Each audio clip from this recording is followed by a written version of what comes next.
so please sit down. Let's get started. We have a quick YouTube video. If that's ready to go, that would be the time. Why do we do competitive data science?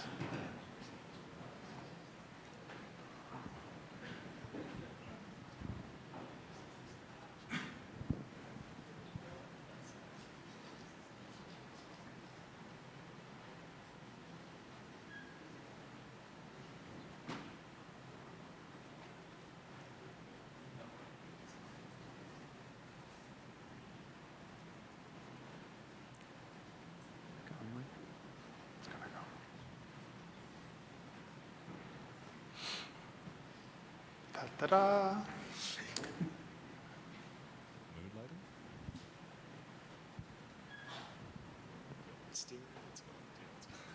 I think the AV guys were supposed to start the YouTube video on the Formula One.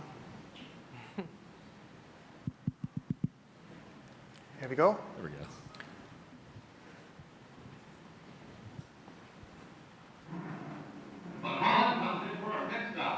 Time to refuel and change the tire. Lubor himself changes the tire. Only 4 crew members, including the driver, are allowed to work on the car. It's a tense time. Holland stays in his seat. Engines get away. Let's watch.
So that about sums it up.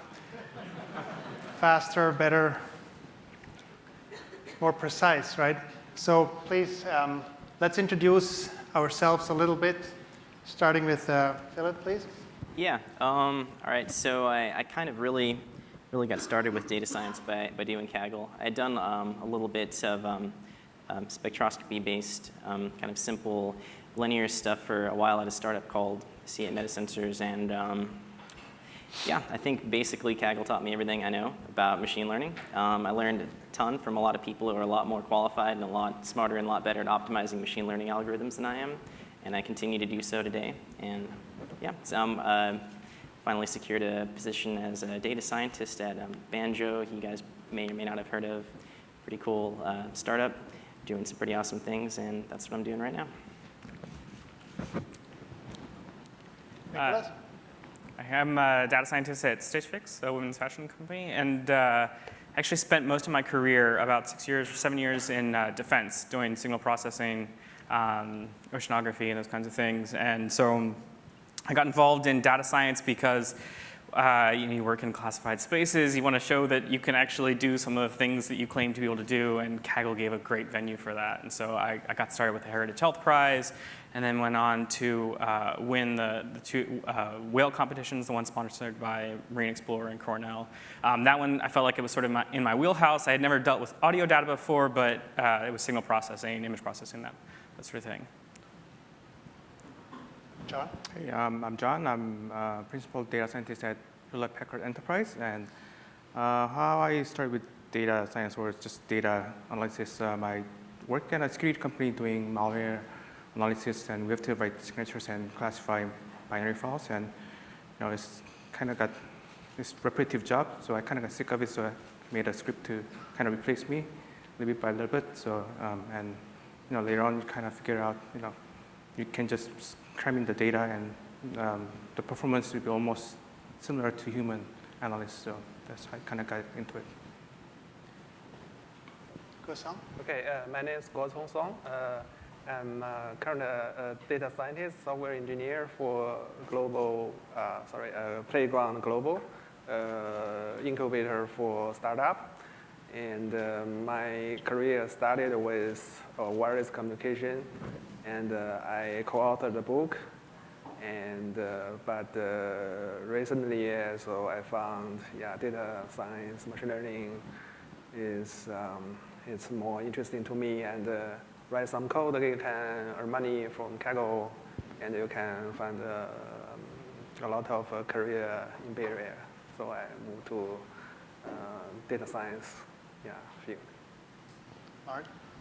Mark Landry, at H2O, competitive data scientist. I actually do the Kaggle competitions and see how our tool does against some of the others, make sure I see what people are doing these days. So I've mostly worked in business intelligence and data warehousing, so I have more of a SQL background, bachelor's in computer science, but a lot of SQL querying, and I think that teaches you a lot about data science if you look at it the right way.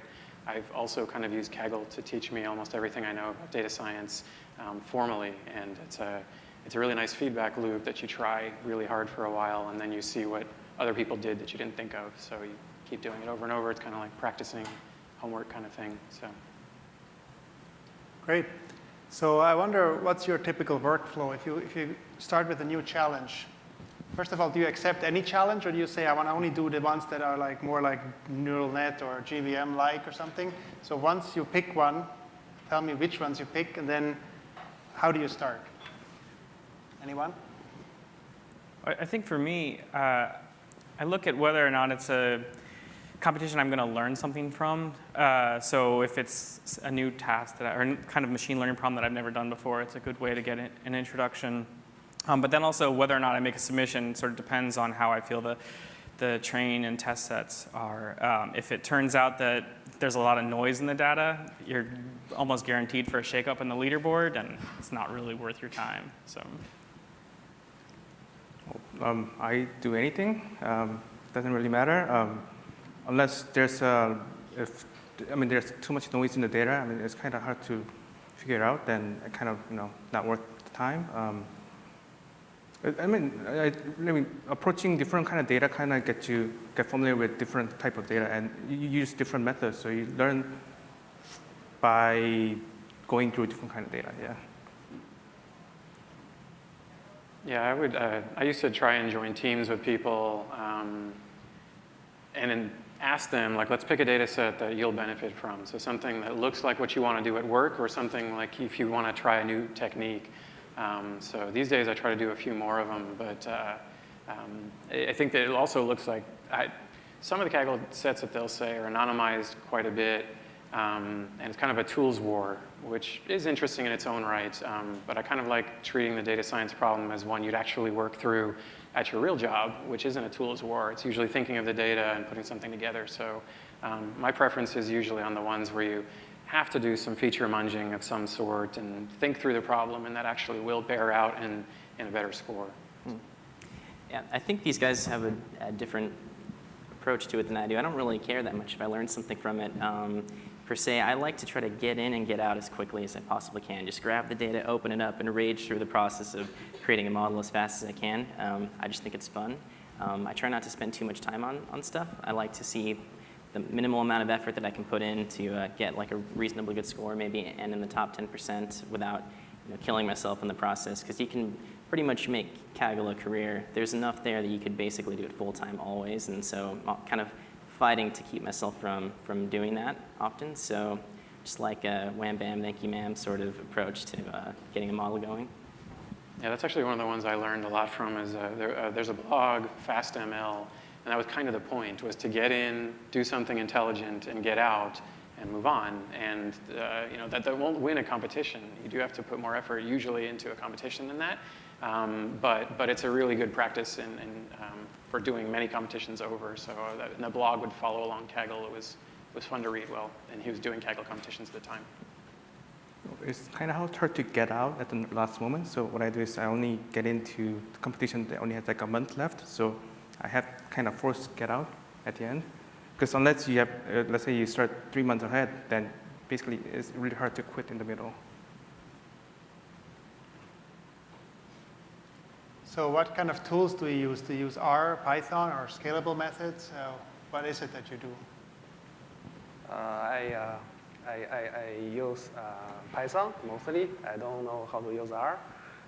And currently I'm trying to use Spark. Yeah, so I make a cluster. Yeah, use my two servers. I actually learned R doing the Heritage Health Prize. That was like sort of my reason to learn R. But now I hate R. Nothing against R users. I prefer Python. Python is what I use for everything. Lately, a little bit of like SQL, like Postgres in with the mix, but Python. Yeah, Python too. It's got a really awesome ecosystem, and it's just getting better all the time. Don't really see a reason to look elsewhere right now. I use Perl, and just code everything myself, so it's kind of different, but it works. I use R, so I started also around the Heritage Health Prize, and so I was a lot of SQL to do data prep, and then R to do the predictive models on the end, but I've slowly moved to where I do all the modeling in R, especially now, H2O as well. So how do you know what you should do next? Let's say you make a model, it's so and so good. How do you know what next to do? It's not always easy to just say, oh yeah, I have an idea, or maybe you run out of ideas. Do you have a data-driven approach to somehow improving your models, or how do you do it? Everybody's looking at me. do we, I mean, are we expected to go in this order? I feel like we kind of. Any order. A little bit. I think you can always dig into the data more. I think there's, I mean, you can, as long as the data set is reasonably humanly understandable, you can kind of be endlessly creative with it in many cases. And almost any time you apply a little bit of your common sense to some feature engineering and feed that into your models, you get an improvement. I've almost never seen it be otherwise. So I think just going back to the data and looking at it more and thinking about it and digging into it. I mean, one of the good things is that you have a particular objective function that you're trying to optimize, right? So you can take the data and look at it through that lens and try to understand what's contributing to the error the most. And then, so that's how I always approached it, even in like continuous problems like the Heritage Health Prize.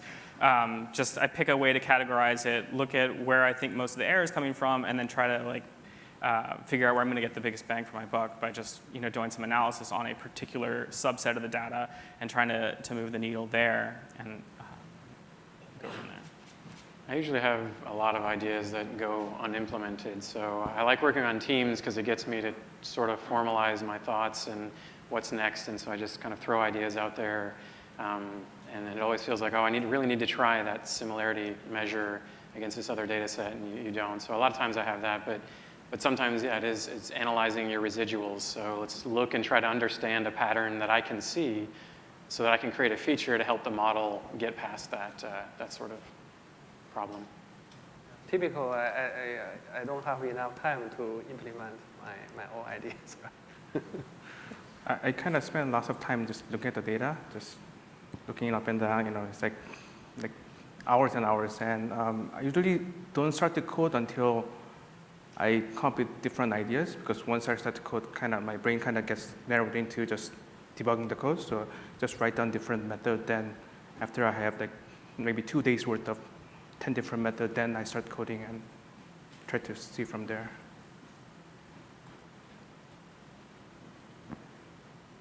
So when you do this holdout validation, how do you do it? You just take a random subset and look at it, or is there something smarter to do than just randomly shuffling your data and splitting the first 20% off for later holdout?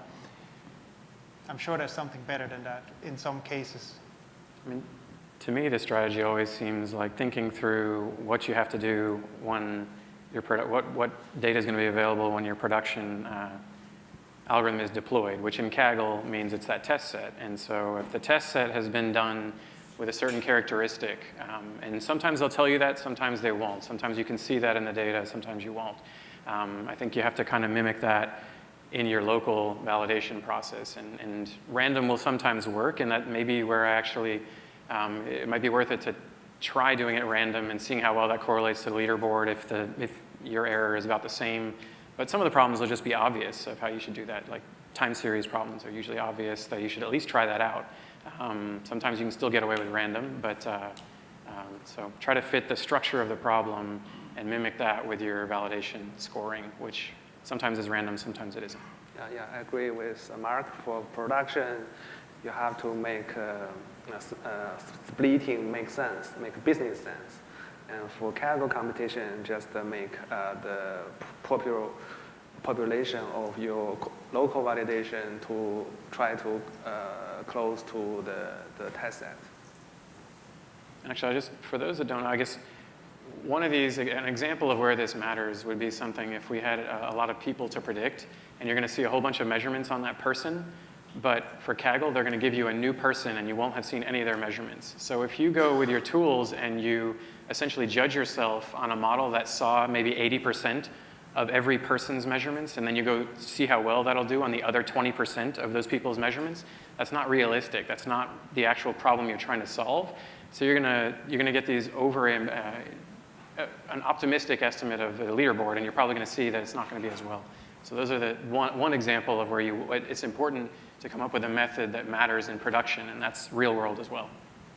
I think I agree with everything that's been said. The only thing that I would add is I tend to also just automatically do k-fold cross-validation, just so that way I have predictions that I can use for blending. So like if you sat through the ensembles talk earlier, having predictions where every sample you didn't use in your training, so is a good way. Or you need that to do the what is it, the meta learner or whatever. So just having that around as part of the process. So. Yeah, I can't really add that much to it. I also like to start with either random or k-fold. I really like using out-of-bag scores from ensembles. Just really easy, and you don't have to worry about the folds and everything like that. You kind of just get sort of k-fold-ish type thing for free. If that stuff doesn't seem to be following the leaderboard very much, then I will think a little bit more about the sampling strategy that kind of gave the test set its relationship to the training set and try to mimic that with the validation set. So, yeah. Great, I think that's an important thing to keep in mind. Know your holdout performance well. So it sounds like you need to script a lot when you make these machine learning pipelines. It's not just running an algorithm, it's also figuring out the features and then figuring out how to filter, how to sample, and so on. So how many lines of code do you write typically for one Kaggle problem, let's say? Is it like 20 lines or 1,000 lines? And do you reuse your own library, or do you rewrite it every time from scratch? How disciplined are you?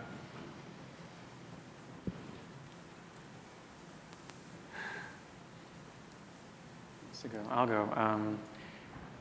I guess I tend to keep I write from scratch most of the time, but I kind of have a shared code repository, so I can quickly kind of recall something I've written, but I'm not very formal about giving myself nice reusable methods and things like that. But I tend to be sprawling all over the place by the time I'm done.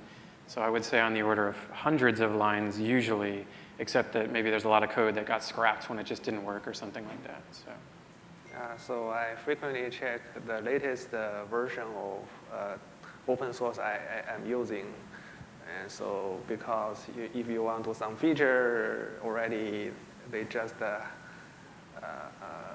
added. So therefore, try to avoid writing too much by myself. But actually, sometimes you have to write your code, especially it's not a popular open source, So therefore, efficient code is very important. Sometimes I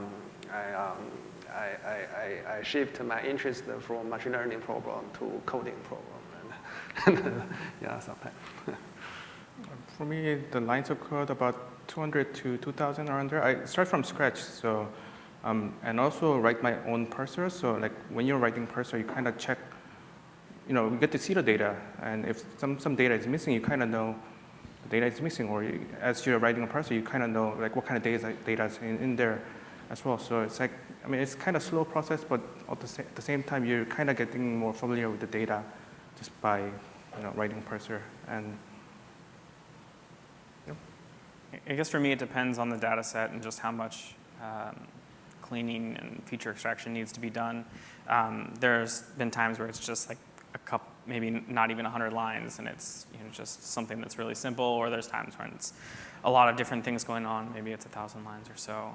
I try to reuse my code as much as possible, but they always add like a lot of really great things in scikit-learn, and so I feel like they probably implemented it better. And if I went through, I should probably go clean it up. But yeah, for the most part, I end up rewriting a lot of things too. Yeah, I think it really, for me, depends on the amount of feature engineering that I do. Sometimes I have really horrendous, giant, several hundred line scripts that are just feature engineering, and then after that, the model stuff, which usually tends to be a little bit more terse because there's a lot of really good packages out there that are pretty expressive, so it doesn't really take that much code at that point to kind of set up some models. Depends if I feel like getting a little bit crazy with ensembling and things like that, if I really want to get like a wide variety of different feature sets and models together for my final prediction. But yeah, sometimes you can get something together reasonably competitive and maybe like 30 lines of code. I've seen maybe even less than that, so it really depends on the data. So what kinds of hardware do you use to run your code? Is it just your laptop and you let it run overnight, or are you aiming at models that run in 5 minutes, or are you using cluster instances and you spread the work across many machines? I have two Linux servers. Yeah, one have a GPU. So it's because currently the data set, the size is larger and larger. And also, for example, for image processing, it's very computation intensive. So therefore, I want to try to make iteration faster and faster. I used to use MacBook Air.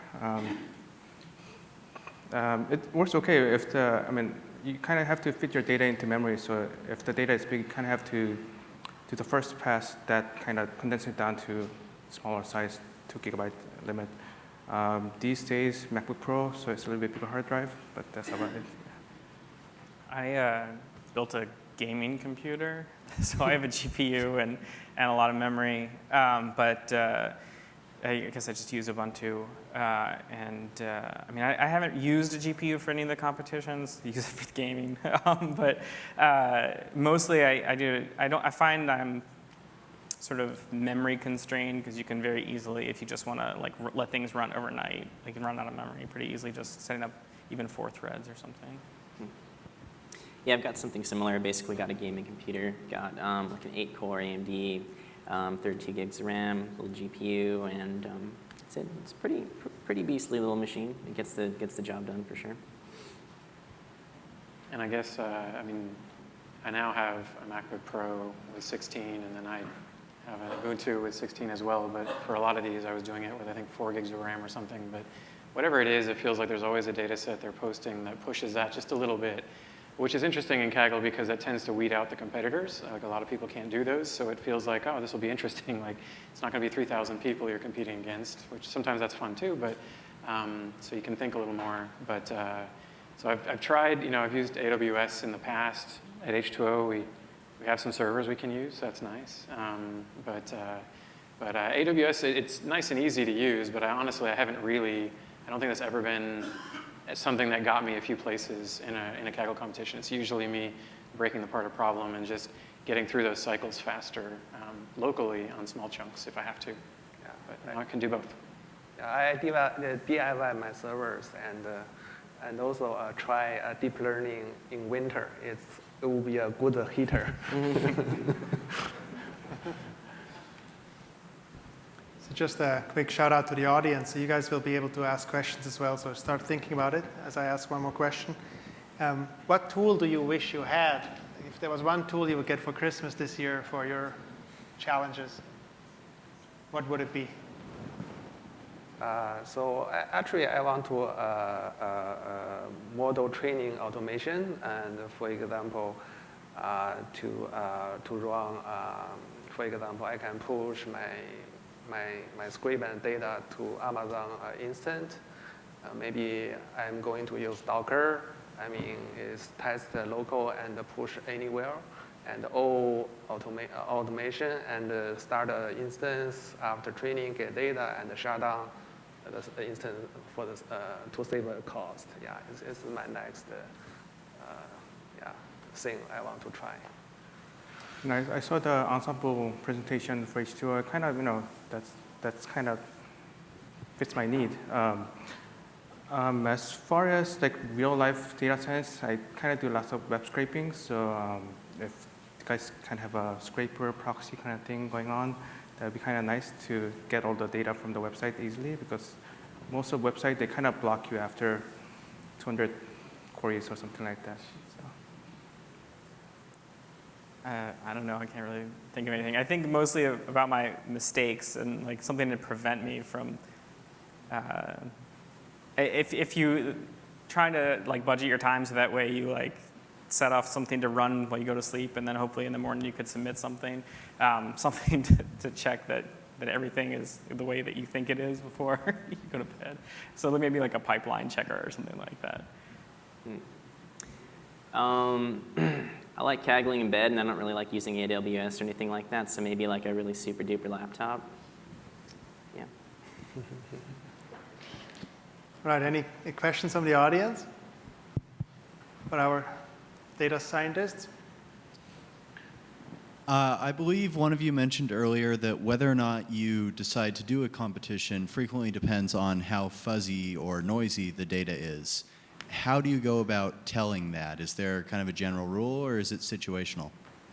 So the one that I had in mind was, there was one I think I dropped like 200 places, and it was something that like I made a submission because someone released one of these beat the benchmark things, and I downloaded the code, and I was like, oh, this is really simple. And like I saw something obvious that I could do and instantly did better than they did on the leaderboard. And I was like, oh, that wasn't so bad. And then I started looking at the data, and I realized that, so this was a like classification problem. And there was a lot of things that were basically the same, but were labeled differently. And this was like pervasive over the entire data set. And so I'm like, well, there's no way. Like it sort of just depends on the final test set, or like you just blend enough that you hope it handles it. And so once I saw that, it was like, it was limited data, and it was really noisy. I didn't feel like anybody was going to be successful. And there was lots of shuffling on that particular leaderboard. The person who won like didn't even know that like they won.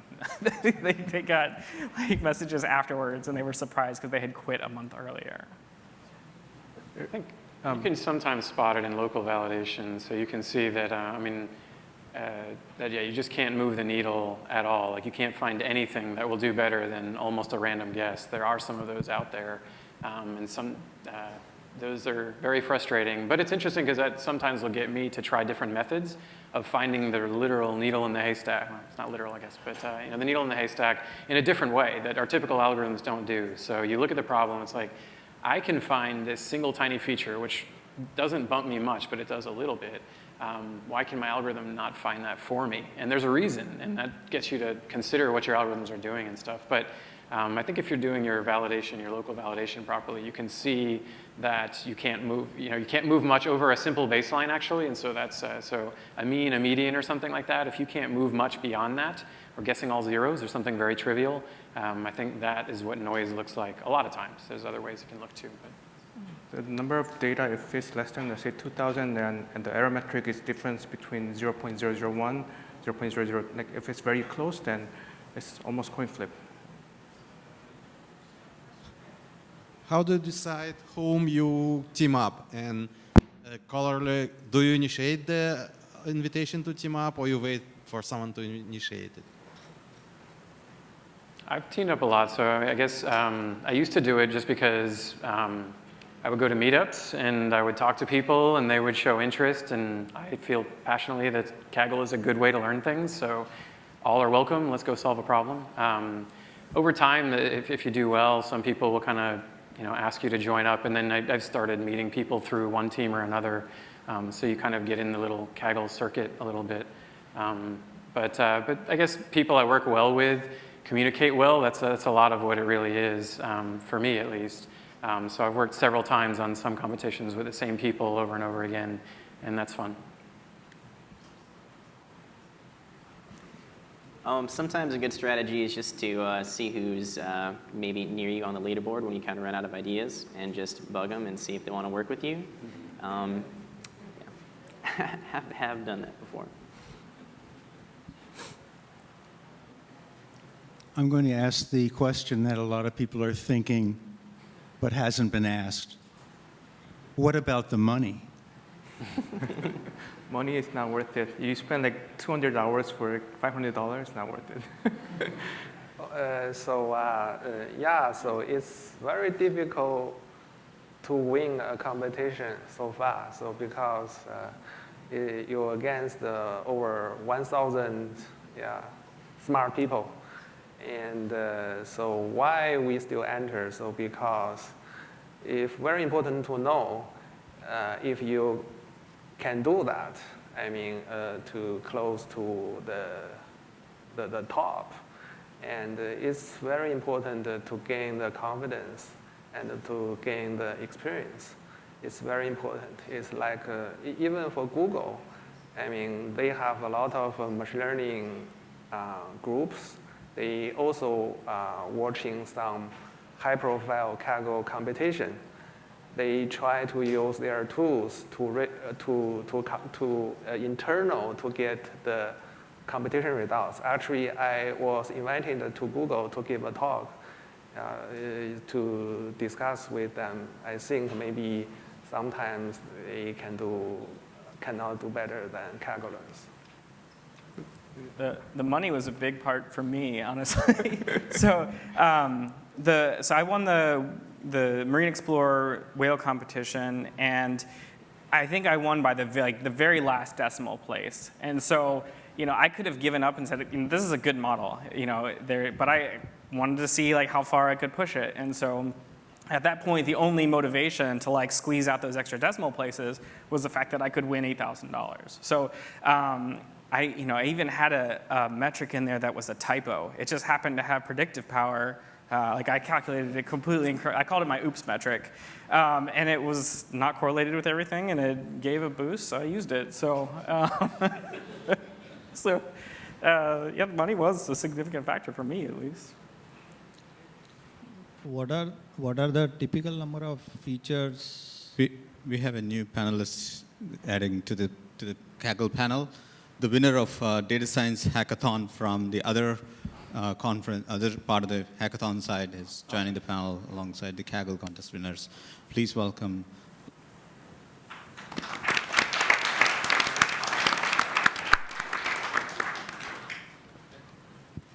Hi everyone, my name is Lauren Savage. I'm from AT&T. How did you do it? Nice to meet you guys. Congratulations. How did you do it? How did you win?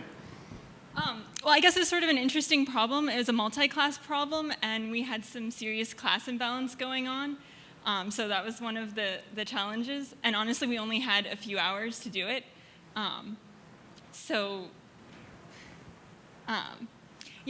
was trying to decide, random forest, gradient boosting machines, and sort of thinking about what the problem meant and what approach to take. In this case, we had maybe 50 samples of one class out of a data set of 4 or 5 million samples. So in this case, gradient boosting worked best. Sort of knowing what the underlying techniques do, how it interacts with the data. Did you use H2O? Yes, oh, I should mention, I used H2O. It was a great opportunity to play around with it. I've only been using H2O for a couple of weeks. When I found out I was going to the conference, I decided, I really need to start using H2O, and it's already paying off. Excellent. So in a Kaggle competition, what is the typical number of features? Is that like 10, 50, 500, 5,000? How many features do you guys end up using? And let's say there are 5,000 features. What is a good tool? Because obviously Excel will not help. What is a good tool for having that kind of features? I mean, it definitely depends on the data set. I mean, there's several that I've used. Maybe 10 is pretty small, but 50 would be a common number, give or take 20 or something, unless you have a data set where you have naturally sparse data itself. Text is one of those good examples. Try many things. So if you're doing text, then you can apply a technique for reducing text. Typically, I think there's a competition that's current or recent where if you just go wild on the features and calculate everything and let the model sort it all out, you wind up in the many hundreds, and our models can handle that, usually. Sometimes you're better off if you reduce it anyway, but 600, 700 features is usually not a problem to the models I typically use. So I tend to overthink it and try to reduce the features instead of just creating more of them. But specific techniques, I think, call for different measures. Text is a good example of one of those. Yeah, I always try to add more features. The only motivation to reduce number of features is to reduce running time. Yeah, I think that just trying to keep it to a point where I can iterate quickly, try to select features where I feel like I'm learning about the problem and where I can actually decide where to make improvements. There was one that had like millions of features. There was an Amazon competition where you could, if you one-hot encode it's like 8 categorical features, and if you one-hot encode the whole thing and then do combinations, you can end up with like a million. And in that case, as you get to like really, really high dimensions, linear models tend to work really well because then you actually do get some linear separability. And like there's a bunch of implementations that can handle sparse matrices, and so those work pretty well. If you had to pick one algorithm, which one would it be? No assembling, just one. Gradient boosting machines, sorry. Yeah. Gradient boosting machines, definitely. GBM? Yeah, for sure. Same here. Obviously, yeah. Anyone who knows me, GBM. Yeah, boosting tree, yeah. It's my personal favorite right now. Because you don't need to do feature normalization. Yeah, it's ready to go. I like nearest neighbor because it's the simplest to understand, simplest to debug. Just GBMs for me. If you were to design a Kaggle competition, if you were to design a Kaggle competition from scratch, so you mentioned not too much noise, you mentioned interesting problem, you mentioned the money. Anything else? So how to design a Kaggle challenge that's fair but not too fair, so to speak, to add a little noise or not, or what to do. What's the challenge in setting up a right data science competition? So actually, currently I try to select the bad data set. Because for a good data set, because currently experienced Kagglers, they know how to do very sophisticated example. I mean, it's very sophisticated. I mean, it's multiple layer, multiple levels. They do a lot of embedding. I mean, the running time maybe one machine you need several days to complete a model. And you need to write a lot of code for each models. So actually for bad data, so you can follow that strategy. So therefore, if you prefer a solo player, then you try bad data. Yeah. So which means the validation, very hard to make a local validation to match the leaderboard. I mean the test set. We have a question over here. For general scientists, what kind of a role you are playing in your work? Is it like a business idea initiative coming from you, or you just try to verify the business ideas? I mean, you facing the data. So the highest demand will be you give us what we want to go. Is that right? Business ideas. I see in data group just generate reports at command of high-level leaders. So what about the other way around? You explore the data, you come up with a business idea saying this is where you are going. So does data scientist change your role in your everyday life, daily life? What are you doing? You follow the instruction, or you give your boss where should it go?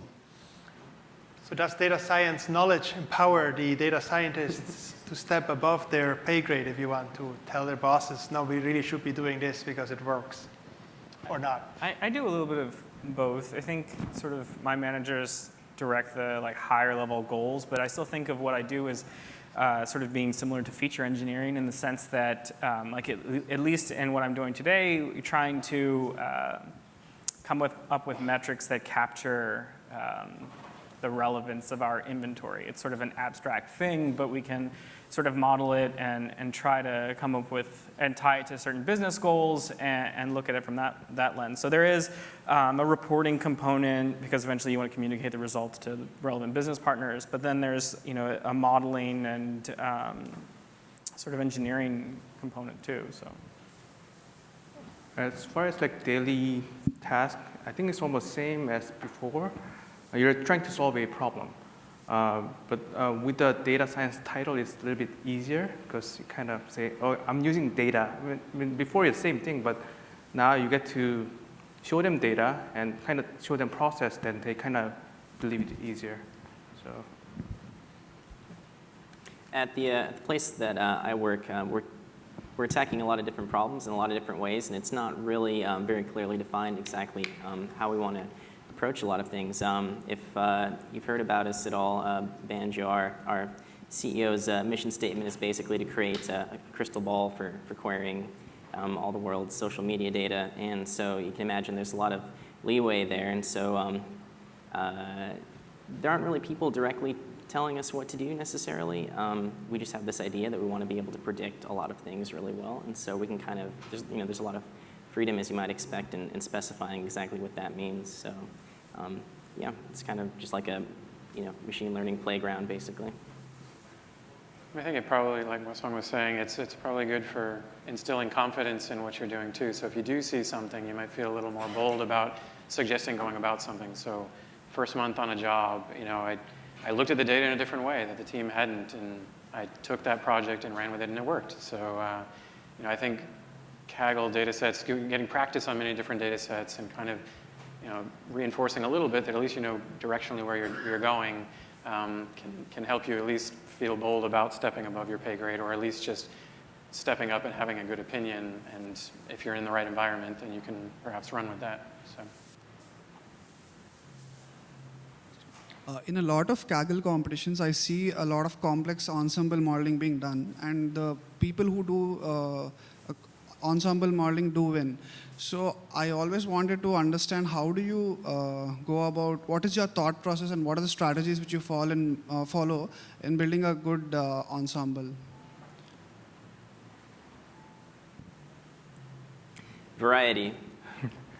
Variety in features, variety in models. You have to make sure that you're creating predictions that aren't really correlated with each other. Otherwise, you're not really going to leverage that much by averaging them together. Because I mean, the idea, of course, is that the variations in between the predictions are thought to be more noise-like, so they should cancel as you add more and more, or as you average more and more. But trying to have an idea of how similar the algorithms are to one another, and so how similar you might expect the predictions to be, as well as the information content of the features that you're feeding into them, and how you might expect the algorithms to extract information from those features. Yeah, the only other thing I would add to that is, people stress the importance of different kinds of models, whether it's like neural nets and GLMs and things. Also, changing the training data helps add some variation to your data. So if you know there's a particular year or some sub population of your data that you can build a model on just that, and then you get completely different predictions, that's also useful. I have a question. There is a big surge these days on data wrangling, data blending tools. Do you guys see a need for those? It's almost defining its own marketplace. In terms of Kaggle competition, do you feel that would have been a good tool, or do you still prefer the old way of actually wrangling more manually as opposed to relying on those tools? Thanks. It probably depends a little bit on what problems. I mean, it's difficult to do text wrangling without, well, some tools, I guess, over libraries, at least knowing where to go is probably one step of the process, but I prefer kind of doing it myself, like thinking of the problems and using the same kind of tools and patterns over and over again. I think that's just a SQL background. I just tend to think in that way. So that's kind of how, and I see that that works on a lot of real data sets, helps you work through it. So I haven't felt the need to reach out for other tools, although that said, again, text is one of these examples where, I mean, in image, you'd be kind of silly not to do certain things in image right now. But with text, yeah, knowing where to go for, but still open source libraries seem like they're generally able to do the job as far as I'm concerned, especially now that we can do bigger data, we can actually start to see the stuff, you know, I mean, trying to do a 10 billion by 10 billion join, I'll be able to do a lot of stuff when I can have that for free with H2O. So. Okay, I have a question here. So usually the problem define is the first step of the statistical or machine learning competition. So can you talk about how do you do the problem define? Sometimes the problem define is complicated. Usually we have data set and we have training data set and test and generalization, but the target variable is fixed. But sometimes the target variable is changed. After 6 months, the y variable is start to fix, but before that it's changing all the time. So how do you set up the training data set and testing to make sure the model is stable? Or can generally talk about problem define. Thank you. Okay, for example, currently I'm working for Incubate, actually also a VC firm. So therefore, first they thought is they want to some model to help them investment. But actually I told them, so from business point it doesn't make sense because one decision means multi-million. So therefore, they still have to hire a guy to monitor that, to make a decision. So therefore, it doesn't make sense, right, from business point of view. It's unlike delivery, as delivery, like fraud detection. So many small transactions, people cannot handle that. So, but we still can make some model, predict model to help them make a decision. But that is, for example, to make some trend or whatever. Yeah. So you need to make the project really help for business, and so it's very hard to communicate with those business people because they don't have any technical background sometimes. And some another trend of machine learning, the current machine learning is still machine learning like black box, but the current most we want a glass box, which means they can have a very meaningful prediction. At the same time, the people can see some insight from the box. So because if you want to explain the results to hire manager, yeah, if you have a glass box, much better, which is much better.